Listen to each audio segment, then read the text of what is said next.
Mauro Zijlstra opsi pecahkan masalah Timnas Indonesia. Timnas Indonesia kini memiliki alternatif baru untuk mengatasi masalah di lini depan. Mauro Zijlstra merupakan pemain diaspora Indonesia yang kini berlaga di Belanda bersama Volendam U21. Teranyar, Mauro Zijlstra mengaku tengah mengurus proses naturalisasi bersama PSSI. Meski belum diketahui kapan bisa rampung, dia mengisyaratkan siap membela Timnas Indonesia. Dengan kualitas dan statistik yang menjanjikan, Mauro bisa membantu memecahkan dua masalah utama Timnas Indonesia. Masalah finishing cetak gol. Mauro Zijlstra dengan postur tubuh yang ideal sangat layak diandalkan sebagai striker utama. Dengan postur jangkung, kemampuan dribble yang baik, tembakan akurat, dan keahlian mencari posisi, Mauro akan menjadi ancaman serius bagi pertahanan lawan. Masalah mental lini depan. Selain kemampuan teknis, Mauro juga memiliki mental yang kuat dan berani mengambil risiko. Keberanian ini terlihat dari keputusan kariernya seperti meninggalkan NEC Nijmegen untuk bergabung dengan Volendam demi peluang debut di tim senior. Saat ketinggalan, mentalitas lini depan terkadang diperlukan dan Mauro punya hal tersebut yang bisa membuat Timnas Indonesia makin kuat. Alasan Mauro Zijlstra ingin bela Timnas Indonesia. Pemain keturunan Indonesia di Belanda, Mauro Zijlstra menjelaskan alasan dibalik keinginannya untuk memperkuat Timnas Indonesia daripada Belanda. Ia merasa terhormat dengan energi positif yang diterimanya dari para supporter melalui media sosial meskipun ia belum resmi menjadi warga negara Indonesia. Mauro Zijlstra memiliki garis keturunan dari neneknya yang pernah tinggal di Bandung dan ayahnya juga memiliki darah campuran Indonesia dan Belanda. Striker berusia 19 tahun itu juga merasa terkesan dengan atmosfer yang diciptakan oleh para supporter saat mendukung Timnas Indonesia. Ia mengungkapkan bahwa bermain di Stadion Utama Gelora Bung Karno dengan puluhan ribu penonton yang menyaksikan terasa seperti mimpi yang menjadi kenyataan. Mauro Zijlstra memiliki postur tubuh yang ideal sebagai ujung tombak Timnas Indonesia. Selain itu, Mauro juga menunjukkan ketajaman yang mengesankan saat bermain sebagai gelandang serang. Dalam 9 pertandingan, ia berhasil mencetak 12 gol dan menyumbang 5 assist, menegaskan kemampuannya untuk menjadi pengatur serangan yang efektif.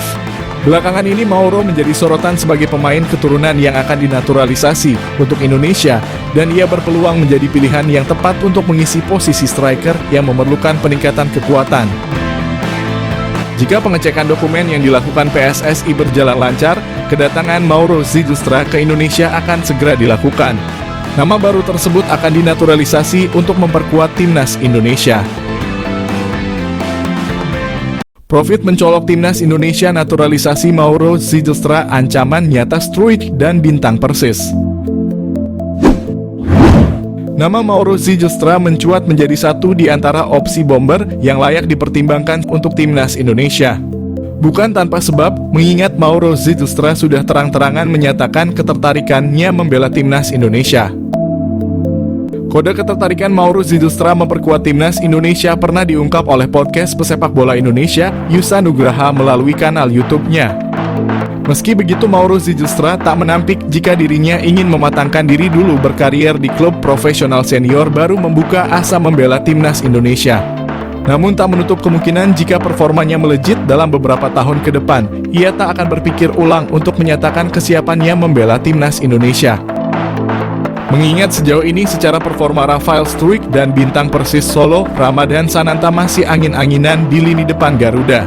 Lebih lanjut, sebagai informasi, darah keturunan Indonesia, Mauro Zijlstra berasal dari sang kakek yang merupakan asli orang Sunda, lebih tepatnya berasal dari kota Bandung. Keuntungan Timnas Indonesia, dapatkan Mauro Zijlstra memiliki finishing mematikan. Meski berposisi asli sebagai otak serangan, Mauro Zijlstra tercatat memiliki insting gol tinggi.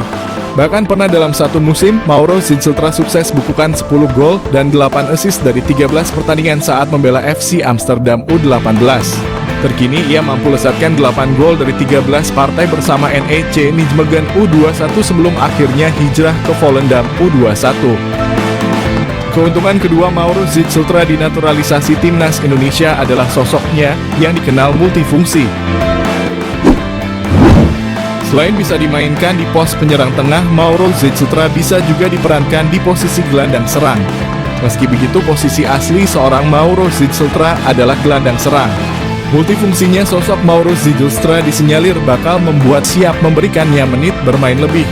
Mengingat Mauro Zitstra diketahui berhasil memainkan dua peran kontras, yakni gelandang serang dan juga penyerang tengah. Hal ini yang berpotensi bakal membuat posisi dari penyerang PSS Sleman, Hoki Caraka terancam di dua kelompok usia, baik timnas U19 Indonesia maupun senior. Selain itu, bomber Persis Solo Ramadan Sananta yang bertipikal boal getter juga berpotensi tersingkir jika tak mampu meningkatkan performa ketika diberi kesempatan turun. Proses naturalisasi timnas Indonesia. PSSI mengonfirmasi penerimaan data Mauro Zitstra. PSSI mengakui telah menerima data dari striker FC Volendam U21 Mauro Zitstra. Namun PSSI masih mempelajari dan belum akan menaturalisasi. PSSI mengonfirmasi bahwa mereka telah menerima informasi mengenai striker FC Volendam U21 Mauro Zitstra. Namun saat ini PSSI masih dalam proses kajian dan belum berencana untuk memproses naturalisasinya. Selain itu, PSSI juga terus mendorong naturalisasi untuk pemain lain. Jayden Oosterwolde, bidikan naturalisasi timnas Indonesia. Saine Patinama kalah mewah. Jayden Oosterwolde, pemain Belanda yang memiliki peluang dinaturalisasi timnas Indonesia.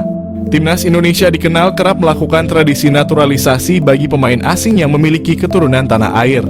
Kini nampaknya timnas Indonesia kepergok menaruh bidikan kepada pemain klub besar Liga Turki, Fenerbahce yang bernama Jayden Oosterwolde. Diketahui Jayden Oosterwolde memiliki keturunan Indonesia dan Suriname yang bertempat tinggal di Belanda saat ini. Pemain jangkung ini memiliki statistik gacor yang sesuai dengan kriteria pemain timnas Indonesia. Berposisi sebagai bek kiri, saat ini Jayden sedang bermain untuk Fenerbahce FC dan turut menyumbang 1 gol. Ia juga pernah bermain di Liga Eropa dan UECL Qualifiers. Jayden Oosterwolde dikenal sebagai pemain serba bisa. Selain sebagai bek kiri, ia dapat menempatkan diri sebagai bek tengah dan gelandang kiri. Selain itu, usianya yang muda bisa memberikan peluang emas bagi timnas Indonesia karena mampu bermain jangka panjang. Jayden juga pernah merumput di klub besar asal Eropa yakni Belanda, Italia, Turki dan menjajal klub Twente FC dan Parma Calcio 1913. Bersama Parma Calcio, ia berhasil membukukan 1 gol dan 8 gol di Twente FC. Hal tersebut auto membuat Saine Patinama kalah pamor, karena selama ini Saine belum pernah merumput di klub sebesar Eropa. Catatan kariernya tersebut layak menjadi pertimbangan timnas Indonesia untuk bisa menaturalisasi Jayden Oosterwolde. Diketahui pemain kelahiran Zwolle ini mengawali kariernya dengan bergabung dengan klub lokal, ZAC. Kemudian ia memilih untuk hijrah ke Akademi FC Twente. Selama di klubnya tersebut, Jayden terus menunjukkan potensi cemerlang yang membuatnya memilih untuk menaikkan kontrak profesional selama 3 tahun dengan FC Twente. Ia berhasil ditempatkan di tim utama dan mencatatkan 26 pertandingan. Performanya yang ciamik membuat klub asal Italia, Parma, melirik dan merekrutnya. Mampu bermain gacor di Serie B, akhirnya Jayden Oosterwolde dipinang permanen oleh Parma Calcio dan menjadi andalan tim tersebut.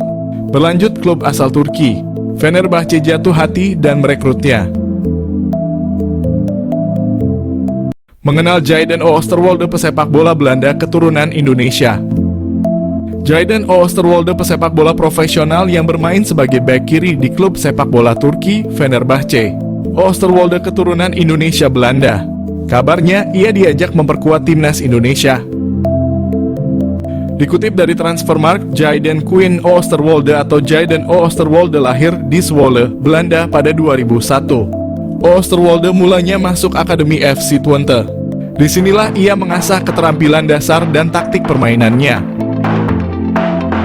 Oosterwolde bermain untuk FC Twente U17 pada kemudian menjadi tim U18. Dia memulai debut profesionalnya bersama FC Twente di Eredivisie, Liga Utama di Belanda. Selama bermain di FC Twente, Oosterwolde tercatat dalam beberapa penampilan impresif yang membuatnya menjadi salah satu pemain muda yang diandalkan. Oosterwolde dipinjamkan ke Parma Calcio, klub sepak bola di Italia yang bermain di Serie B, sebelum akhirnya pindah secara permanen pada 2022 di Parma. Oosterwolde terus menunjukkan performa yang konsisten dan menjadi bagian integral dari tim. Pada 2023, Oosterwolde bergabung dengan klub Turki Fenerbahce dan membantu klub ini meraih trofi Piala Turki. Pada 2021, Oosterwolde pernah menolak dinaturalisasi untuk timnas Indonesia. Berkarir di FC Twente, Oosterwolde sudah masuk tim utama kala usianya masih 19 tahun. Ia sudah mempersiapkan masa depannya dan berambisi masuk timnas Belanda suatu hari nanti. Alasan itu pula yang membuat ia menolak tawaran timnas Indonesia.